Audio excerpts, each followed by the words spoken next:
Lunes a las 8 de la mañana. Todavía no ha llegado nadie al despacho y en pantalla, esperando el resumen semanal hecho, las facturas nuevas de la carpeta volcadas y cuadradas, los 3 asuntos que esta semana tienen plazo y las 2 cosas raras que la máquina encontró y dejó marcadas para que las mires tú. ¿Quién lo hizo? Nadie. Se hizo solo, 1 hora antes de que llegaras porque estaba programado. Hoy vamos a ver cómo se realizan las tareas programadas, el trabajo que se hace mientras el despacho duerme. Quédate porque este vídeo te interesa.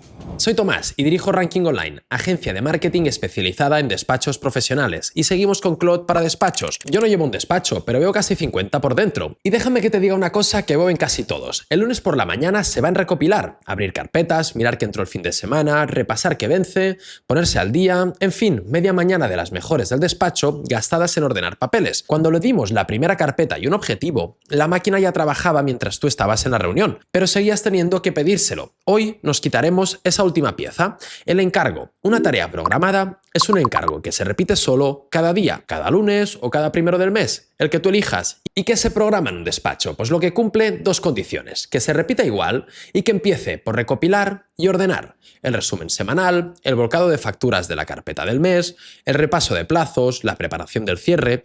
Todo esto tiene una parte de burro de carga que no necesita tu cerebro. O sea, esa parte se programa y tu cerebro entra después. Vámonos ya a la pantalla. Programaremos como ejemplo la del gancho, el resumen del lunes. Creo la tarea. Y ojo, ¿dónde se crea exactamente? Búscalo cuando te pongas, que esto cambia de sitio cada 2×3, pero lo que no cambia es lo que le escribes. Y le escribo esto: cada lunes a las 7 de la mañana, 1. Revisa la carpeta facturas entrantes y vuelca las nuevas al Excel del mes, con el formato de siempre. 2. Repasa el archivo, plazos y vencimientos y lístame lo que vence en los próximos 10 días. 3. Si algo no cuadra o no se lee, no lo resuelvas, márcalo en el informe como pendiente de revisión. Y 4. Déjame el resumen de todo en un documento, resumen semana, fecha, y le damos a guardar. Y ya está, cada lunes sin que nadie se acuerde. Ese trabajo amanece hecho.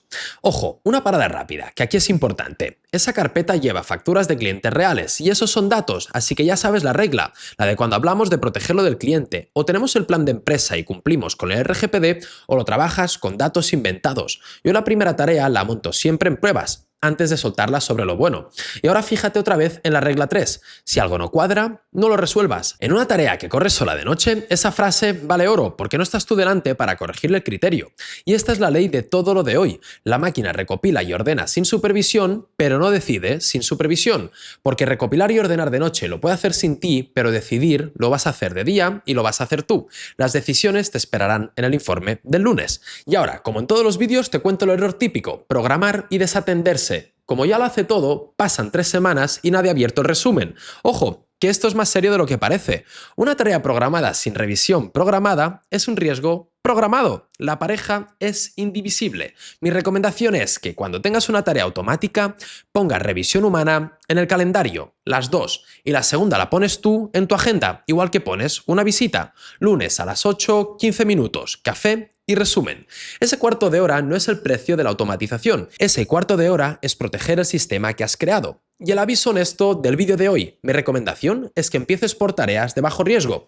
Recopilar, ordenar, listar, nada que toque datos hacia afuera, nada que envíe nada a nadie, nada irreversible. Porque mi opinión es que la gente que trabaja de noche se tiene que ganar tu confianza igual que lo hace un empleado, despacio y con resultados. Y nos vamos ya con el final, el resumen. Punto número 1. Se programa lo que se repite y empieza por recopilar y ordenar. Punto número 2. Cuando corre sola, la máquina lo decide. Marca pendientes y te espera. Punto número 3. Tarea automática más revisión humana en el calendario. Pareja indivisible. Tu tarea del vídeo de hoy. Elige la tarea de tu despacho que más se repite cada semana. Prográmala en versión de prueba con una carpeta ficticia y ponte tú el cuarto de hora del lunes. Yo creo que un lunes de estos te va a cambiar el humor de la mañana y quiero que te lleves una idea. Hoy no has ganado un empleado que trabaja de noche. Has ganado las mañanas del lunes, porque la máquina recopila mientras duermes, pero tú decides cuando llegas. Ese reparto, ese y no otro, es todo el truco. En el vídeo siguiente trataremos el tema de los permisos, cómo darle confianza a la gente sin llevarte sustos, los límites y lo que yo no le dejaría hacer ni dentro de un año. Los recursos de hoy, como los de todos los vídeos, los tienes en el enlace en la descripción. Si te está gustando la serie, suscríbete y aplícalo y me cuentas qué tal te va. Te mando un abrazo fuerte y nos vemos en el próximo vídeo.